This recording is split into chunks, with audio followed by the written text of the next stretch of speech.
Mesdames, Messieurs, bonjour et bienvenue au programme de Walf TV. Bienvenue à votre émission Opinion. Votre émission donc Opinion qui a le plaisir de recevoir aujourd'hui M. Souleymane Gueye Cissé. Souleymane Gueye Cissé, il est le secrétaire général adjoint par intérim de la Ligue démocratique. Il est aussi le secrétaire général de la fédération de la LD à Rufisque. M. Cissé, bonjour. Georges, bonjour. Alors aujourd'hui, M. Cissé, l'actualité tourne autour du pétrole avec donc la signature de 2 contrats par l'État du Sénégal et la filiale multinationale Total qui donc doit exploiter le bloc offshore, Rufisque Offshore, à hauteur de 90% à côté donc de la société Petrosen qui détient donc 10% des parts. Alors une signature de convention qui fait couler beaucoup d'encre et de salive quand on sait que ce contrat a valu au ministre de l'Énergie son poste parce que, dit-on, il aurait refusé de signer ce contrat-là, arguant que le contrat n'arrangeait pas l'État du Sénégal. Alors, tout cela, comment voyez-vous tout cela? Bon, en fait, c'est une question qui est là. Le pétrole.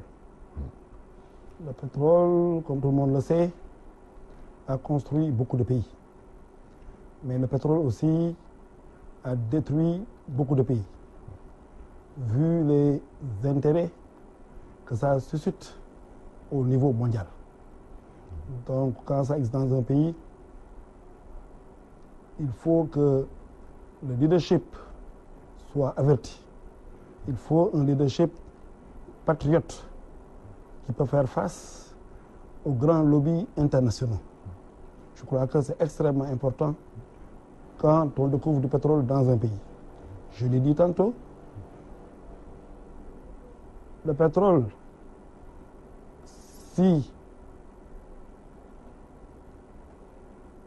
son exploitation est basée sur de bonnes négociations qui préservent les intérêts supérieurs des pays dans lesquels c'est découvert, ce pétrole-là pourrait servir. Mais aussi, les produits tirés du pétrole, s'ils ne sont pas bien réinvestis, ça peut générer aussi une catastrophe pour un pays.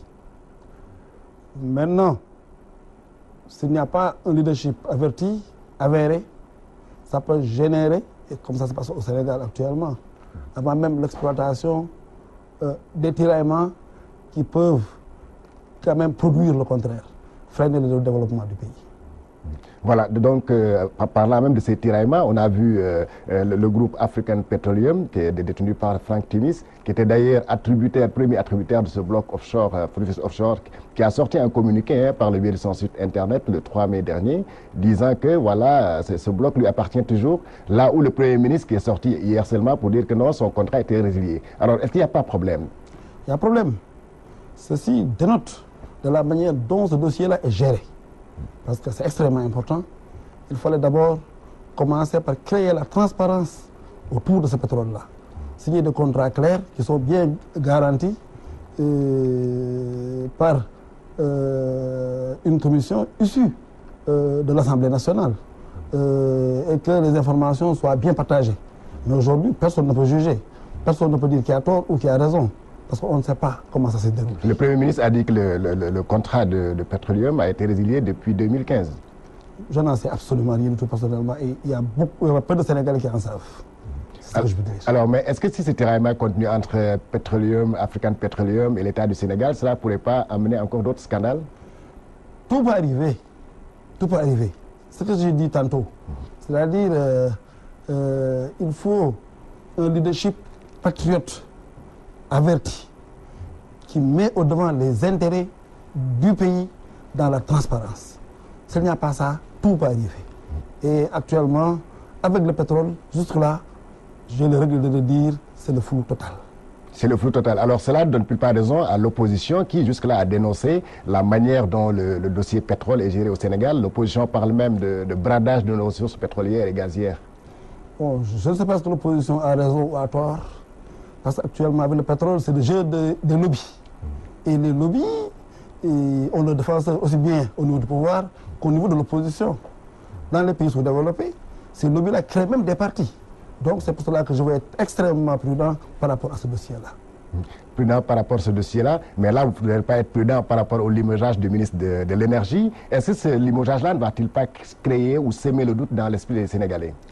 Je crois que le doute est dans l'esprit des Sénégalais. Dès lors que ce n'est pas clair dès le départ, dès lors que les Sénégalais ne détiennent pas toutes les informations, le doute ne peut ne pas être là. Vous, en tant que membre de la moisse présidentielle, vous devez en savoir quelque chose.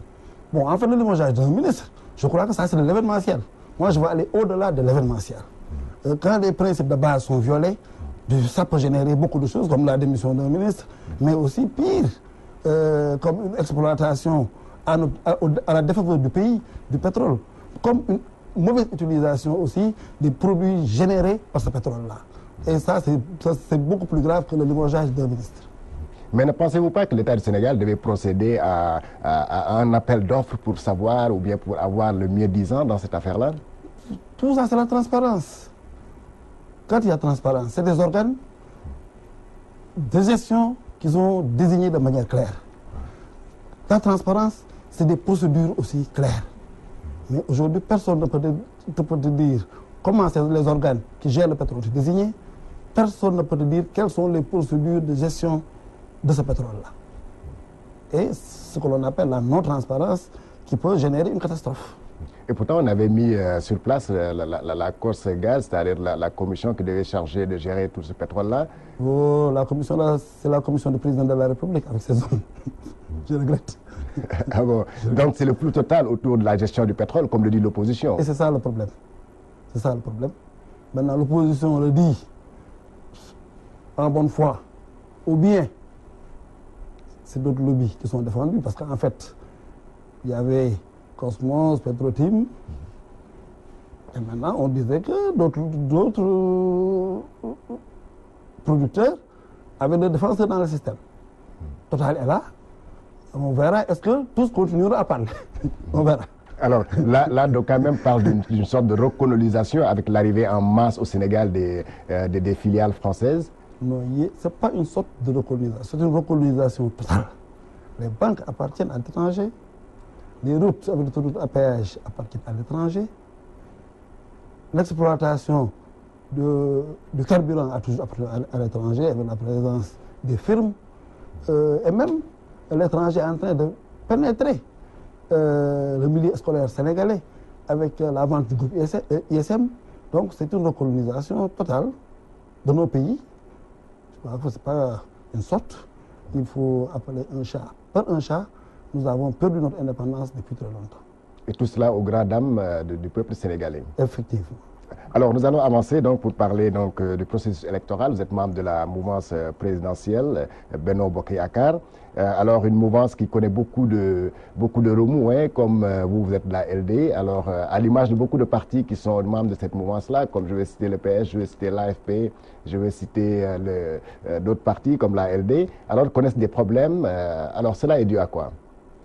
Bon, en fait, nous connaissons des problèmes.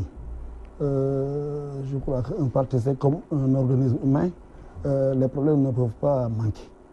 Mais je crois aussi qu'avec maintenant Benno Bokk Yakaar, c'est de plus en plus difficile. Et je crois que c'est plus lié à la nature de l'allié principal qui gère le pouvoir. Je crois que des alliés doivent se renforcer mutuellement. Les alliés ne doivent pas s'auto-détruire. Et là, je crois que ce n'est pas... là, en fait, le bon comportement que nous avons, c'est-à-dire des alliés qui se soutiennent, qui s'appuient mutuellement. Deuxièmement aussi, il n'y a pas de règles d'alliance. Quand on parle d'alliance, je crois que c'est d'abord des espaces de dialogue, des espaces de discussion, des espaces de partage. Ce qui est fait doit être, en tout cas politiquement, discuté pour que vraiment tous les acteurs de cette alliance puissent parler de la même voix. Mais en fait, si c'est décidé ailleurs, les autres n'ont qu'à suivre. Je crois que dans les partis, tous les militants ne se comportent pas de la même manière.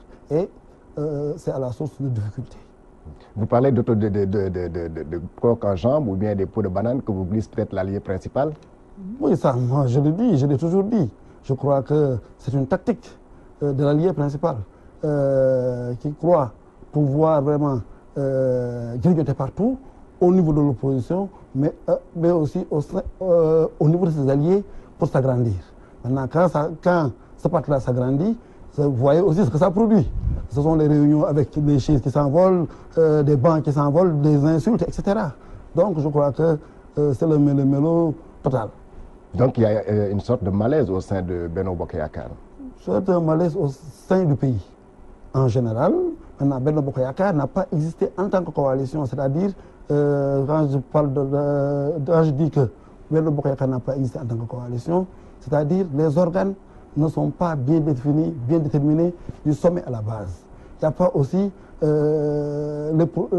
des procédures qui régissent l'envie de vivre ensemble, c'est-à-dire comment nous allons être, quels sont les espaces de discussion, quels sont les espaces de dialogue, sur les actes politiques que nous allons poser, mais aussi sur les actes de gestion de l'État que nous allons poser. Je crois que le niveau de décision est là-bas et les partis sont de l'autre côté. Suivez et taisez-vous. Tout le monde ne peut pas l'accepter. Ça ne peut pas, comme je dis tout à l'heure, ça ne peut pas ne pas générer des difficultés. Et pourtant, la coalition résiste autant, hein? La coalition résiste autant, mais jusqu'à quand? Jusqu'à quand? Je vous donne le cas du Mali. Au Mali, ils étaient arrivés à regrouper l'ensemble des partis politiques. Un jour, ça a fait paf. Parce que toute chose connaît forcément une fin. Mais quelle fin? Si on regroupe tout le monde de cette manière, un jour ou l'autre, ça va faire paf. Et ça sera inévitable. Et pourtant, vous, au niveau de la LD, vous êtes cité parmi ce que certains appellent le Benno des 5. Le Benno des 5, je veux dire l'APR, le PS, l'AFP, la LD et le PIT. Donc, vous devez être bien servi. Je crois que la politique, quand j'entends ce mot-là servi, ça vous donne quelques frissons et j'ai un peu mal. On ne fait pas de la politique pour être servi. Moi, je veux continuer à faire la politique pour les raisons pour lesquelles j'étais entré en politique. C'est-à-dire, est-ce qu'aujourd'hui, des actes qui transforment radicalement la vie de mes concitoyens sont posés? Je crois que c'est ça la base, c'est ça le fondement.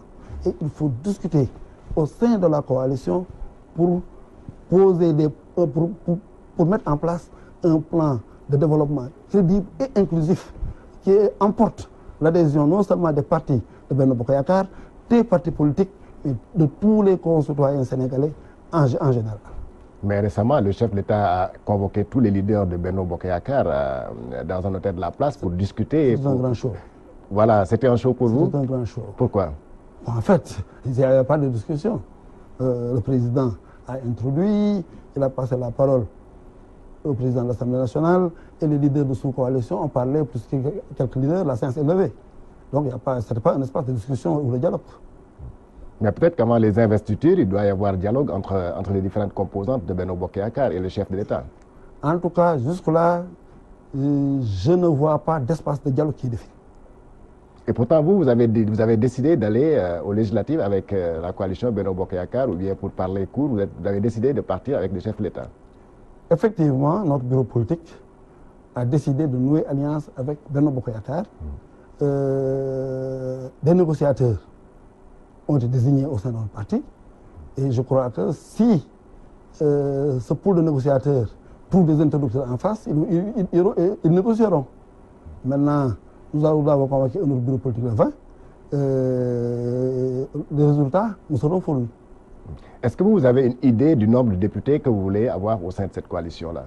Je crois que c'est une question assez simple. La LD est tantôt allée en coalition, tantôt la LD est allée seule. Et chaque fois que la LD est allée seule, en général, la LD a obtenu entre 3 et 4 députés en allant seule.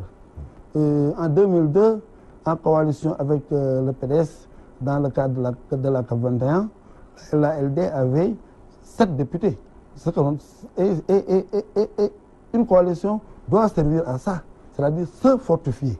Donc, avec Benno Bokk Yakaar, la LD devrait espérer au moins une dizaine de députés.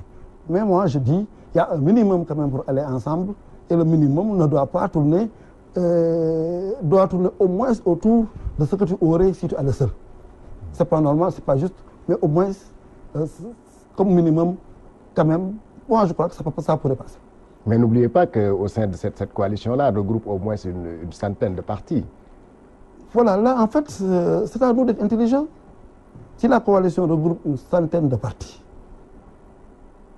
et que certains partis en maintenant la coalition, risque de ne pas être présent à l'Assemblée nationale, moi je crois que nous devons avoir l'intelligence de libérer certaines composantes pour que ces composantes-là aient seules. Et même le président doit savoir que ces composantes-là, ce qu'elles auront comme députés, elles ne les tireront pas de la majorité, mais de ce que devait avoir l'opposition. C'est une question d'intelligence politique. Mais est-ce que là, la LD, au cas où, par exemple, vos décisions ou bien vos souhaits ne seraient pas acceptés par le président de la République, serez-vous prêt à aller peut-être seul, faire cavalier seul aux législatives? Ça, je vous donne mon avis, moi, Souleymane Gueye. Moi, je dis que d'ici le 20, si nous n'avons rien... Le 20 mai, si nous n'avons rien de clair, rien de concluant, la LD devra déposer sa liste. C'est mon point de vue. Ça reste mon point de vue, moi, Souleymane Gueye. En tant que secrétaire général adjoint par intérim? En tant que militant de la Ligue démocratique. Est-ce que vous vous préparez en conséquence alors? La LD est prête. L'autre jour, j'ai fait le tour du pays. J'étais à Fatick, j'étais à Koumpentoum, à Tamba, à Vélingara, à Kolda, à Sédhiou, à Nioro. La Ligue démocratique est prête pour aller seule aux élections. Ne craignez-vous pas, par exemple, de perdre des militants si jamais vous quittez Benno Bokk Yakaar pour faire cavalier seul? En politique, il ne faut pas craindre. Et Lénine disait, la politique c'est comme un train. À chaque gare, des passagers descendent, d'autres passagers montent. Je crois que ce qui est important, c'est la ligne du parti, c'est la dignité du parti, c'est l'intérêt supérieur de la nation. Et l'Assemblée nationale a besoin d'une bonne présence de la gauche historique. C'est pour cela que moi je crois et je continue à croire ferme que la Ligue démocratique doit planter le drapeau de la gauche historique. C'est une sensibilité, c'est un patrimoine national que les militants de la gauche doivent défendre, mais que chaque Sénégalais doit défendre, depuis le président de la République jusqu'aux citoyens lambda. Mais que faites-vous de l'appel lancé par le chef d'État quand il vous a convoqué il y a quelques jours là, dans un hôtel de la place, je l'ai évoqué tantôt, pour vous appeler à l'unité et surtout menacer toute personne qui tenterait ou bien toute entité qui tenterait de toute façon de faire cavalier seul ou de faire une liste parallèle? Effectivement, ce n'est pas un appel à l'unité, c'est une menace. Est-ce qu'on menace la Ligue démocratique? Un parti qui s'est battu dans le PAI pour donner l'indépendance à ce pays. Un parti qui s'est battu contre Léopold Sédar Senghor. Un parti qui s'est battu contre Abdou Diouf. Un parti qui s'est battu contre Abdoulaye Wade et qui a toujours triomphé. Est-ce qu'on peut menacer un parti pareil? Ces menaces n'ont aucun sens à mon niveau. Alors, parlons maintenant de votre parti de façon autonome. Hein. Je ne parle plus de Benno Bokk Yakaar. La démission de votre secrétaire général, je vais parler de M. Mamadou Ndoye. D'ailleurs, vous êtes devenu secrétaire général adjoint après votre camarade M. Nicolas Ndiaye, qui est secrétaire général adjoint par intérim aussi. Cette démission n'a-t-il pas créé un certain malaise au sein de la LD? Bon, en fait, une démission ne peut ne pas créer quelques malaises. Mais comme nous l'avons toujours dit, la Ligue démocratique n'a jamais été le parti de Massamba ou de Mademba. Et la preuve, Ndoye était le troisième secrétaire général après Babacar Sané, après Abdoulaye Bathily. Donc la LD, c'est un regroupement d'abord de militants.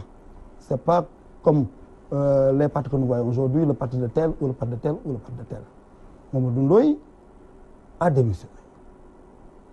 Et en démissionnant, il a dit qu'il ne peut pas être à la direction d'une ligne qu'il ne partage pas. C'est une leçon, c'est une position de grandeur, c'est une position de dignité. Et vraiment, permettez-moi de profiter de cet espace pour lui rendre un grand hommage. Il a été un grand homme en tant que syndicaliste, il a été un grand homme en tant que ministre, il a été un grand homme en tant que fonctionnaire international. Aujourd'hui encore, il sort par la grande porte. Est-ce que certains militants, ça c'est sa position, il ne peut pas diriger un parti ou bien avec une ligne à laquelle il ne croit pas? Vous ne pensez pas qu'il y a certains militants aussi de la LD qui pensent comme lui? Il y a énormément de militants qui pensent comme lui. Mais en fait, lui, il n'était pas à la même position que les autres. Lui, il est à la tête. Il doit aller négocier, il doit aller convaincre. Alors que pour convaincre, il faut être convaincu. Dès lors qu'on n'est pas convaincu, il serait malhonnête de sa part de vouloir diriger cette ligne. Je salue sa position, je salue son courage. En clair, il vous invitait donc à quitter le Benno Bokk Yakaar? Non.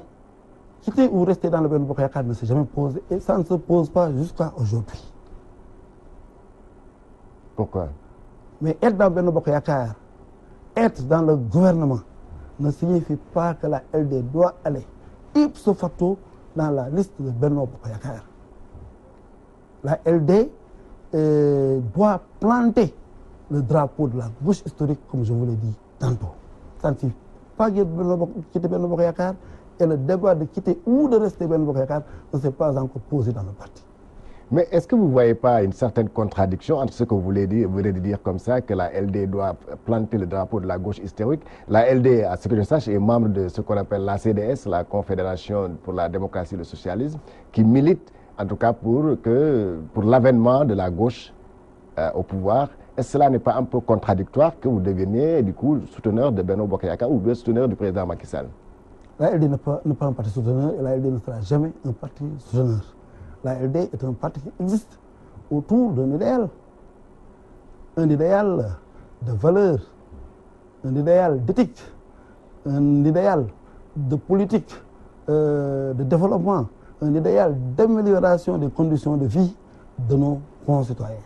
La LD n'a jamais été un parti souteneur, la LD ne sera jamais un parti souteneur. C'est vrai que nous avons eu à nouer des alliances stratégiques pour des questions démocratiques, comme en 2000. L'alternance était un besoin, parce que la démocratie respire par les élections, mieux, la démocratie respire par le changement. En 2012 aussi, il y a eu une alliance stratégique qui nous a poussé vers ce Benno Bokk Yakaar. Mais l'idéal de la Ligue démocratique doit demeurer et demeure.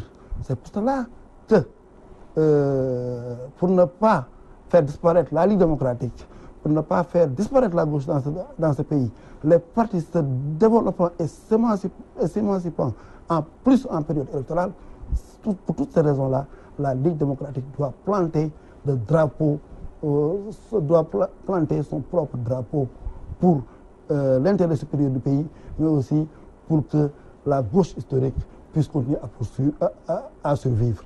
Vous ne l'ignorez pas, beaucoup de jeunes ne connaissent plus ce que c'est que la LD, beaucoup de jeunes ne connaissent plus ce que c'est que la gauche. Donc, si nous continuons dans ce siège de coalition, nous risquons la disparition. Mais alors, on vous a toujours qualifié en tout cas de faiseur de roi. Maintenant, vous voulez devenir le roi. Nous serons le roi. On ne va pas vous devez devenir. Nous planterons le drapeau de la gauche historique et nous serons à la tête de ce pays pour une transformation radicale des conditions de vie de nos concitoyens. Nous voulons une Ligue démocratique debout, socle d'un Sénégal debout. C'est pour cela que nous militons. Mais prendre le pouvoir n'est pas une fin en soi. Être dans un parti politique n'est pas une fin en soi. Nous militons pour une transformation qualitative des conditions de vie de nos concitoyens. C'est pour cela que je vous dis ici et je vous affirme que la Ligue démocratique est aujourd'hui plus que jamais debout pour prendre le pouvoir, pour faire renaître l'espoir dans ce pays, pour transformer les conditions de vie de nos concitoyens. Mais concrètement, qu'est-ce que vous faites pour parvenir à ce que vous voulez? Qu'est-ce que nous faisons concrètement? Vous savez, Georges, il y a peu de partis qui ont un maillage national parfait. La Ligue démocratique est présente dans l'ensemble des contrées du pays. La Ligue démocratique a ses cadres dans l'ensemble des contrées du pays. La Ligue démocratique a un moteur qui lui permet de satisfaire ses ambitions. Mais est-ce que vous travaillez de concert avec les autres partis de la gauche pour véritablement arriver à l'avènement de la gauche historique, comme vous le dites? C'est ce qui justifie l'existence de la CDS. Mais aujourd'hui, nous avons besoin d'un appel fort pour que cette gauche historique, structurée en termes de partis, puisse se réunir. Mais aussi pour que le peuple de gauche puisse se regrouper autour aussi des conclusions des assises nationales que nous avons partagées et que nous avons aujourd'hui tendance à oublier. Mais est-ce que la fédération de ces forces de gauche-là ne sera pas bloquée par le fait qu'il y a une partie de la gauche qui est au pouvoir et une autre qui est dans l'opposition? Bon, en fait, ça, c'est de l'événementiel. Nous n'avons pas milité pour 3 mois. Les élections législatives, dans 3 mois, on n'en parlera plus. Même les élections présidentielles, dans 2 ans, on n'en parlera plus. Nous militons pour un idéal. Et on avait l'habitude de dire que l'unité est le stade suprême de la division. Et aujourd'hui, nous pouvons noter que la gauche est suffisamment divisé, éclaté, jusqu'à être dans deux camps. Donc, c'est ce moment-là qui est le moment de l'unité.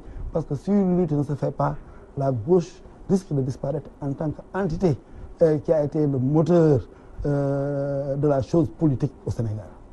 On a vu parfois la LD prendre par exemple le contre-pied du président Macky Sall, le président de l'APR, le président de Benno Bokk Yakaar sur certaines questions. Est-ce que là, véritablement, vous avez fait l'évaluation de votre compagnonnage jusque-là? Ça, c'est la Ligue démocratique. Je vous rappelle. En 2003, nous étions dans le gouvernement de Abdoulaye Wade. En 2003, la LD réclamait la DPU, la direction politique unifiée. Cette Ligue démocratique-là n'a pas changé et ne peut pas changer.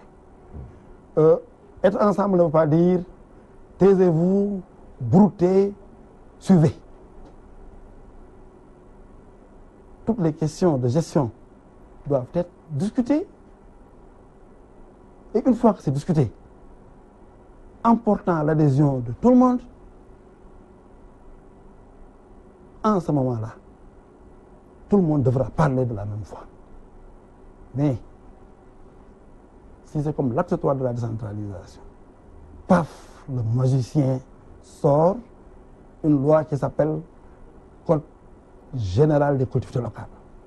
Où est-ce que ça a été conçu? On ne sait pas.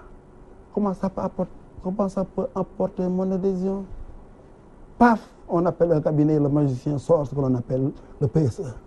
Où est-ce que paf, on nous sort 10 points pour le référendum. On nous dit maintenant, taisez-vous et contentez-vous de ce qu'on vous donnera. Ça, c'est ce que j'appelle une attitude compromissionniste. La Ligue démocratique n'est pas un parti compromissionniste. Si on veut être ensemble, nous devons discuter, partager, aller au fond ensemble. Mais si vous avez émis certaines critiques tout à l'heure, hein, que vous avez parfois partagées au cours de vos réunions du secrétariat exécutif permanent. Mais alors, qu'est-ce qui vous maintient dans cette coalition Benno Bokk Yakaar alors? Est-ce qu'il y a des débats au niveau du secrétariat exécutif permanent de Benno Bokk Yakaar? Nous sommes dans la coalition jusqu'à aujourd'hui. On a un ministre, on a des députés. Nous travaillons pour les Sénégalais. Le parti n'a pas encore discuté de ça, n'a pas encore pris soit la décision de rester ou de sortir. Mais ça ne manquera pas le moment où nous discuterons de ça. Nous ferons le bilan et une décision sera prise, soit de rester ou de sortir. Tout juste que le parti n'a pas encore discuté. Le parti n'a pas discuté, compte en discuter quand? Après les élections législatives peut-être? Je ne sais pas quand est-ce. Pour l'instant, c'est les élections législatives. C'est un événement qui est là. Personnellement, je ne suis pas concerné parce que je n'ai aucune envie de devenir député. Après les élections, comme notre secrétaire général des partis, nous devrons préparer notre congrès. Et ce congrès, peut-être, sera l'occasion de discuter de ça, des politiques du gouvernement, de notre adhésion, oui ou non, de la position adoptée et de nos tactiques et stratégies futures. Et moi, je le dis ici, personnellement, je crois que la LD doit poser sa candidature aux élections législatives. La LD doit poser sa candidature aux élections présidentielles de 2019. Ah bon, ça veut dire que vous allez avoir un candidat à la présidentielle de 2019? Si ça ne dépendait que de moi, Souleymane Bézizi. Maintenant, je suis un militant, je continuerai dans le parti à défendre mes positions. Vous êtes un militant, mais vous êtes le secrétaire général adjoint par intérim, donc votre voix compte. À la Ligue démocratique, toutes les voix sont égales. Toutes les voix sont égales? Oui. Mais pas celles d'un simple militant? Nous sommes un parti démocratique. Nous avons des organes et les décisions seront prises à travers ces organes. Dans ces organes, toutes les voix sont égales et toutes les voix ont toujours été égales dans la Ligue démocratique. Alors, à quand l'élection d'un nouveau secrétaire général après la démission de Ndoye? Bon, en fait, ce que je vous ai dit, après les élections législatives, certainement un congrès sera programmé. Maintenant, la date n'est pas encore fixée, la période n'est pas encore fixée. Mais même si Ndoye était resté, son mandat allait se terminer en 2017. Donc, avant la fin de 2017, certainement, le parti devra aller en congrès. Il n'y a pas vraiment à se presser. Les organes fonctionnent normalement en attendant la date du congrès. Votre camarade Abdoulaye Bathily a pratiquement disparu de la scène politique. Il n'a pas disparu. Il a pris sa retraite politique. Il a pris sa retraite politique. Et pour ça aussi, c'est une leçon. Abdoulaye Bathily est un grand monsieur. Moi, c'est ma référence politique. Il a été un grand homme politique. Il a porté depuis sa prime jeunesse énormément de combats. Il faut savoir aussi quitter le plateau pendant qu'il est temps. Abdoulaye Bathily aussi, en quittant, a eu conscience qu'il a formé des plus jeunes. Il a eu conscience qu'il a aussi laissé un parti solide qui pourrait lui survivre. Donc, c'est pour cela, en fait, qu'aujourd'hui, qu'il est en train de jouir vraiment d'une retraite paisible, méritée. Parce que c'est un grand homme politique, c'est un grand Africain. Il reste quand même, après tout, un militant de la LD. Effectivement. Abdoulaye Bathily reste un grand militant de la Ligue démocratique. Alors, une nouvelle coalition de l'opposition vient de voir le jour, une coalition qui s'appelle Coalition Manko Taxawu Sénégal. Alors, ça vous rappelle quelque chose? Ça me rappelle beaucoup de choses. Comme quoi? En 2000, nous avons fait partir un pouvoir pour faire la même chose que ce que ce pouvoir faisait, ou pire. En 2012, nous avons fait partir un pouvoir pour faire ce que ce même pouvoir faisait, ou pire. C'est la politique du haut-toit que je m'y mette. L'opposition se regroupe pour faire partir. Faire partir pour refaire la même chose que celui qu'on a fait partir. Pourquoi vous dites, je suis en train de ça. Vous ne pouvez pas présager ce qu'ils vont faire quand même? C'est évident. Qu'est-ce qui lie ses alliés? Qu'est-ce qui les lie? Moi, je comprends que les partis qui étaient autour des assises, ou bien les militants qui étaient autour des assises, qui sentent que ces conclusions des assises ont été trahies, que ces militants-là, que ces partis se regroupent autour de ces conclusions-là, autour d'un objectif clair. Parce que ces partis-là partagent des valeurs. Il y a des gens qui ne partagent absolument rien du tout, qui veulent faire partir quelqu'un, qui se regroupent, ça va générer encore pire. C'est pour cela que je dis, Benno Bokk Yakaar contre Manko Taxawu Sénégal, un combat âpre pour générer le pire. C'est ce que je suis en train de voir, ce que je suis en train de lire. Mais pourtant, la coalition à laquelle vous appartenez, je vais parler de la coalition présidentielle Benno Bokk Yakaar, vous ne partagez pas les mêmes idéaux politiques, ni les mêmes convictions. Et pourtant, vous êtes ensemble depuis 5 ans. Peut-être c'est ce qui crée ces problèmes que vit Benno Bokk Yakaar. Mais nous devions partager, parce que nous étions tous des composantes issues des assises nationales. Et si nous avions appliqué correctement les conclusions des assises nationales, on ne connaîtrait pas aujourd'hui de soubresauts, on ne connaîtrait pas aujourd'hui de problèmes. Si on s'était auto-soutenu, on ne connaîtrait pas aujourd'hui ces problèmes. Mais je suis à pair, il faut que le maire de Dakar soit issu de mes rangs. Ça ne peut pas ne pas créer des problèmes. Alors, vous avez dit la coalition Benno Bokk Yakaar, elle est certes solide, mais vous avez en face de vous une coalition qui regroupe quand même des grands ténors de l'opposition sénégalaise. Je vais citer le PDS, je vais citer le Rewmi, je vais citer le grand parti de Malick Gakou, je vais citer le Bokk Gis Gis de M. Pape Diop, Manko Tekki de Mamadou Lamine Diallo, etc. Une dizaine de partis. Alors, cela ne vous fait pas un peu peur au niveau de la mouvance présidentielle? En France, le Parti socialiste est un grand parti. Le Parti républicain de Filon est un grand parti. Qui sont sortis? C'est Macron qui n'a pas de parti. Et c'est des regroupements pareils qui créent des Macron. Parce que il n'y a pas de lisibilité au niveau du peuple. C'est pour cela que je reste convaincu que la Ligue démocratique doit planter le drapeau de la gauche historique adossé aux conclusions des assises nationales pour que le peuple sénégalais ait un minimum de lisibilité. Le problème, vous parlez toujours des conclusions des assises nationales, et pourtant, le problème, c'est qu'il y a une partie des signataires des assises nationales qui se trouvent dans l'opposition et une autre qui se trouve aujourd'hui dans le pouvoir. Et le président, vous l'avez déjà dit, qu'il allait choisir ce qui lui conviendrait dans ces conclusions-là. C'est ça le grand problème. En fait, nous avons fait des assises nationales. Il y a eu de très bonnes conclusions qui devraient être approfondies et appliquées. Je crois que c'est une bonne ligne de convergence.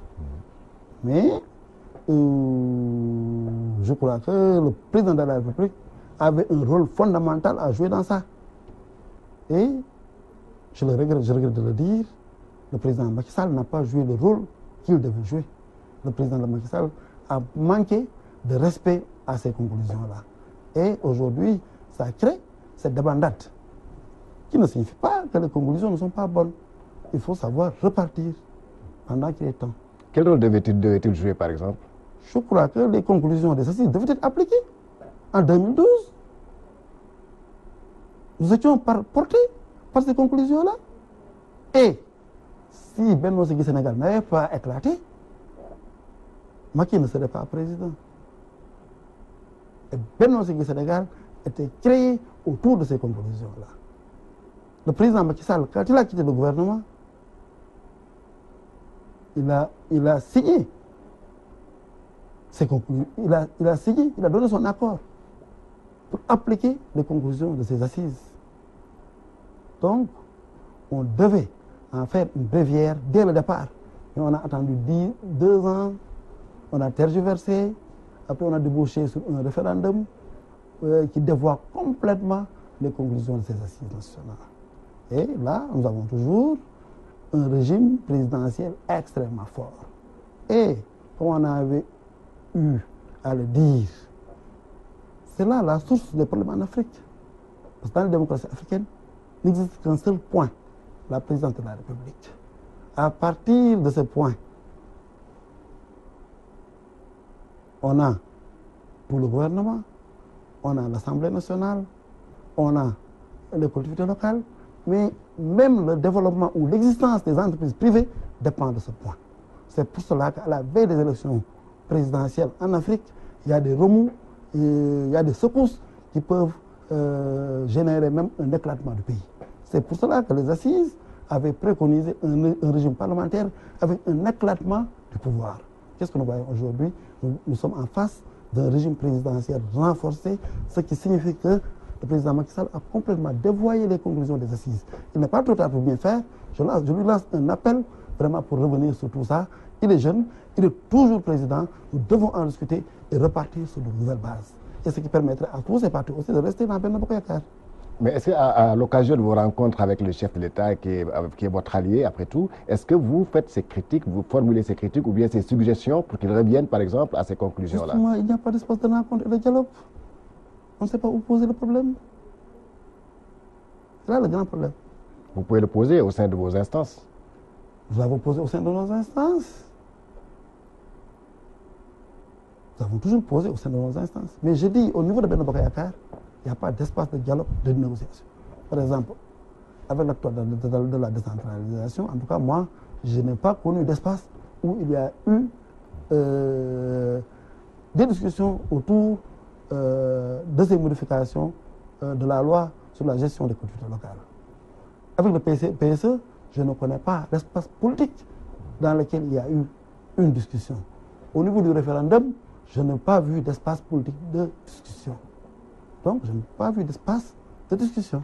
Mais finalement, sur quoi repose alors la longévité de cette coalition présidentielle à laquelle vous appartenez? La Benno Bokk Yakaar repose essentiellement sur le pouvoirisme, si vous voulez mon avis. Le pouvoirisme, c'est-à-dire certains militants tiennent coûte que coûte à conserver leur estampillage. Et ça ne peut pas manquer de faire peur. Parce qu'on ne fait pas la politique pour la position de Massamba ou de Mademba. On fait la politique pour le bon devenir de notre nation. Vous voulez dire qu'après les élections législatives peuvent créer, en tout cas, les frustrations au sein des investitures peuvent amener peut-être l'implosion de cette coalition-là? L'implosion est imparable. Même si Benno Bokk Yakaar gagnait les élections législatives, même si Benno Bokk Yakaar gagnait les élections présidentielles, rappelez-vous que Macky n'est pas candidat en 2024. Dans cette hypothèse, au lendemain des élections présidentielles de 2019, ce sera l'implosion. Je ne dis pas au niveau de Benno Bokk Yakaar, mais de l'APR. Ça c'est imminent, c'est inévitable. Comment on peut suivre un parti qui va de manière claire, imminente, imploser? Là, en fait, nous ne vivons que les prémices. Ce qui est grave, est-ce que vous ne trouvez pas quand même dangereux ou bien grave ou alarmant qu'au moment où l'opposition s'organise à une coalition, à une vaste coalition, vous, au niveau de Benno Bokk Yakaar, et même au niveau de la tête, on a l'impression que le poisson au sein de votre coalition commence à pourrir par la tête avec ce qui se passe aujourd'hui au sein de l'APR? Bon, là, c'est normal. Pour qu'il connaisse la manière avec laquelle la paire est née. La paire est née 2 ans après les élections de 2012. La paire n'a pas eu le temps de devenir un parti. C'est le président Macky Sall qui existe. Mais la paire n'existe pas en tant que parti. Et tout le monde aujourd'hui est militant authentique de la paire. Parce que le militant authentique le plus ancien n'a pas plus de 7 ans dans le parti. Donc, la dislocation de la paire prend ses sources dans sa naissance. La paire est née comme ça, la paire disparaîtra comme ça. On n'y peut rien. C'est une donne politique. C'est une donne politique et pourtant vous restez toujours avec la coalition dirigée par la paire. Bon, en fait, je crois que nous allons réfléchir. Je crois que tout un chacun va ouvrir l'œil et regarder l'avenir, analyser l'avenir, faire des analyses politiques correctes. Mais dans la paire, vous le voyez bien, il y a déjà au moins 5 candidats à la succession de Macky en 2024 qui vont commencer leur campagne au lendemain des élections présidentielles de 2019. Donc la paire va difficilement gérer le pays si elle remporte la victoire en 2019. Ce qui est bien possible. Mais l'essentiel pour sauver notre pays, nous devons prévenir tout ça, parer à tout ça. Et je crois que la gauche a un rôle fondamental à jouer. Et même la gauche qui est dans Benno Bokk Yakaar a un rôle fondamental à jouer. C'est pour cela que moi, je ne plaide pas pour la sortie de Benno Bokk Yakaar, mais je suis pour une gauche forte qui joue son rôle dans Benno Bokk Yakaar. Ça pourrait aider le président Macky Sall, ça pourrait sauver la paire, mais partant, ça pourrait sauver le pays. Mais en fait, être là ou là-bas, ce n'est pas le fondamental. Le fondamental reste dans le devenir de notre pays. Alors, le souhait de l'opposition, ou bien son objectif, cette opposition dont on a parlé tout à l'heure, qui s'est réunie en coalition, c'est d'imposer la cohabitation au président Macky Sall à l'issue des élections locales législatives de 2017, donc dans 2 mois. Est-ce possible? Moi, je ne crois pas à cette opposition qui va bientôt s'éclater. C'est un regroupement d'intérêts. Il ne faut pas que les gens se regroupent parce qu'ils sont fâchés. Ils se regroupent parce qu'ils veulent faire partie de quelqu'un. Ils se regroupent parce qu'ils ont la haine à l'endroit de quelqu'un. Donc, et ce que je vois avec cette opposition-là, donc moi, en fait, je n'accorde pas beaucoup de crédit à leur alliance. Et dans les pays sous-développés, c'est difficilement que l'on arrive à battre un parti au pouvoir lors d'élections législatives. Parce que les élections pour lesquelles les populations ne vont pas comme il le faut aux urnes. Le grand moment reste l'élection présidentielle. C'est l'élection qui mobilise. On peut regarder les archives. Et cette opposition-là ne peut pas aller ensemble aux élections présidentielles parce que chacun croit que c'est lui le chef. Donc vous ne croyez pas à une possible cohabitation? Il n'y aura pas de cohabitation. J'en suis sûr et certain. Alors, que pensez-vous maintenant de cette doléance de l'opposition qui continue toujours à réclamer le départ du ministre de l'Intérieur pour une bonne organisation, une bonne tenue des élections législatives? Moi, je dis ce que nous avions défendu, ça fait 10 ans, 20 ans, nous continuons à le défendre. Effectivement, le ministre de l'Intérieur ne doit pas avoir ce niveau d'implication dans les élections. Parce qu'il appartient à un parti politique, c'est un maire d'une commune, il ne peut pas piloter les élections. Moi, je ne parle pas du départ du ministre de l'Intérieur, mais en tout cas, l'organisation des élections doit être confiée à un organe indépendant.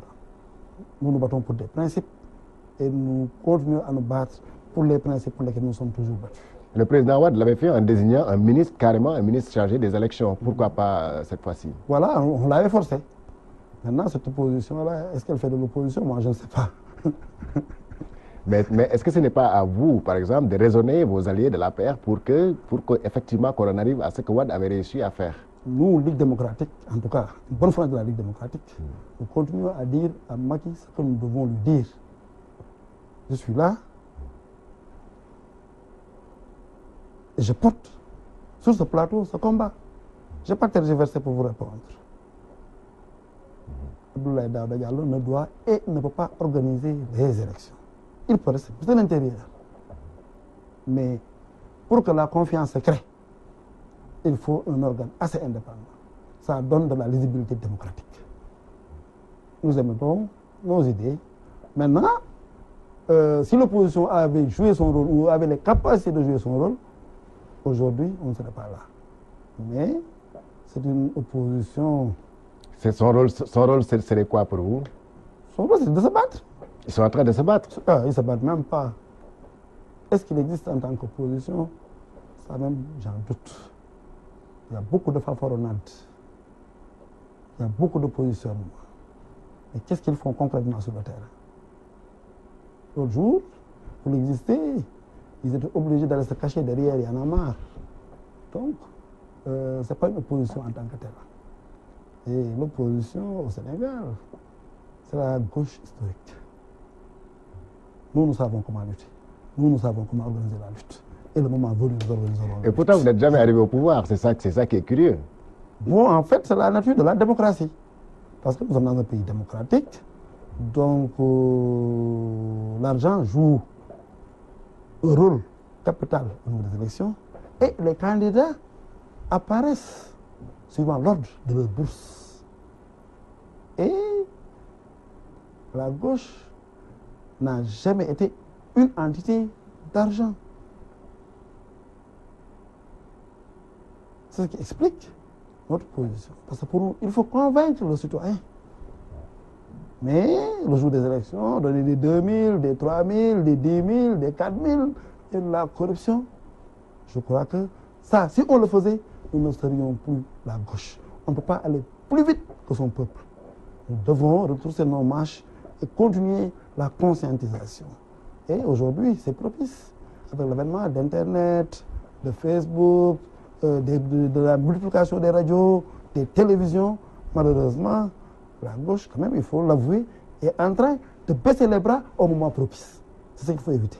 Mais est-ce que vous ne pensez pas que vous devez changer le fusil d'épaule, étant donné que vous avez adopté une certaine posture, vous avez adopté une certaine idéologie qui, depuis le 1960 à nos jours, n'a pas encore porté ses fruits, puisqu'on n'a pas encore vu un candidat à la gauche arriver à la magistrature suprême. Alors, est-ce qu'il ne faudrait pas faire comme tout le monde, comme les autres partis le font, pour accéder à la magistrature suprême? Accéder à la magistrature suprême n'est pas une fin en soi. La gauche doit accéder à la magistrature suprême pour des transformations radicales. Si je fais la politique de l'argent pour arriver au pouvoir, une fois au pouvoir, je vais continuer avec les caisses de l'État. Donc autant ne pas arriver au pouvoir. Autant rester donc toujours dans l'opposition et être faiseur de loi. Mais c'est très grave d'être l'auteur de la destruction de son pays. L'État, c'est quoi? L'État, ce sont les impôts. Les impôts, c'est quoi? Ce sont les 200 francs de la maman qui se réveille à 4 h du matin pour aller vendre du poisson. Je suis ministre. Et je me dis que j'ai plus besoin de cet argent qu'elle. Donc, les filles, là, c'est extrêmement grave. Il ne faut pas vouloir de cet argent-là. Alors là, la gauche, vous êtes connu pour des combattants, des gens qui se battent contre l'injustice. Au moment où nous parlons, le maire de Dakar est entre les lions de la détention. Alors pourtant, on n'a pas entendu jusque-là la gauche dénoncer ces faits-là. Et d'aucuns estiment qu'il est juste emprisonné pour ses ambitions politiques. Le jour où Khalifa Sall a été mis en prison, j'ai dit dans un post Facebook que le général de Gaulle disait: on ne dira jamais que moi, général de Gaulle, j'ai mis Jean-Paul Sartre en prison. Vu ce que représente Jean-Paul Sartre dans la France d'alors, comment on peut mettre en prison le maire de la ville de Dakar, le maire de la capitale du Sénégal? C'est extrêmement grave. C'est extrêmement dangereux pour la démocratie sénégalaise. Et rien n'empêchait de le laisser en liberté provisoire, ne pas fuir, d'aller au procès. Si on suppose qu'il a eu à commettre des infractions ou des délits. Mais ce qui est fait avec Macky Sall, c'est un acte politiquement ignoble. politiquement inacceptable. Je l'ai dit dès le premier jour, et tout élément de la gauche conséquent, voici ce qu'il te dira. Donc, vous convenez avec l'opposition et avec même les partisans de M. le maire, Khalifa Sall, qu'il a été détenu juste parce qu'il veut devenir... il a battu la coalition Benno Bokk Yakaar à laquelle vous appartenez ici à Dakar et que, bon, véritablement, peut-être, probablement, aux législatives, il va encore gagner la capitale. Tout juste, nous ne le disons pas conformément à l'opposition, nous le disons conformément à nos principes pour lesquels nous faisons de la politique. Donc vous militez donc pour la libération du maire de Dakar. Khalifa doit être libéré immédiatement et nous exigeons sa libération immédiate. Sur ça, il ne faut même pas transiger. Ce n'est pas une bonne manière de faire la politique. Mettre les gens en prison parce qu'on a peur de les voir candidats, c'est ignoble, cette manière de faire la politique. Et il faut rappeler Pharaon qui voulait tuer tous les enfants pour qu'ils ne soient pas remplacés. Il faut lui demander. Alors, est-ce que vous ne craignez pas que votre parti connaisse des problèmes comme l'AFP, comme le PS, qui ont complètement implosé en 2 ou 3 morceaux? On verra que la LD est un grand parti. La LD est un grand parti. On ne peut pas détruire la lutte démocratique. Comme Sphinx, la LD va réapparaître au grand jour.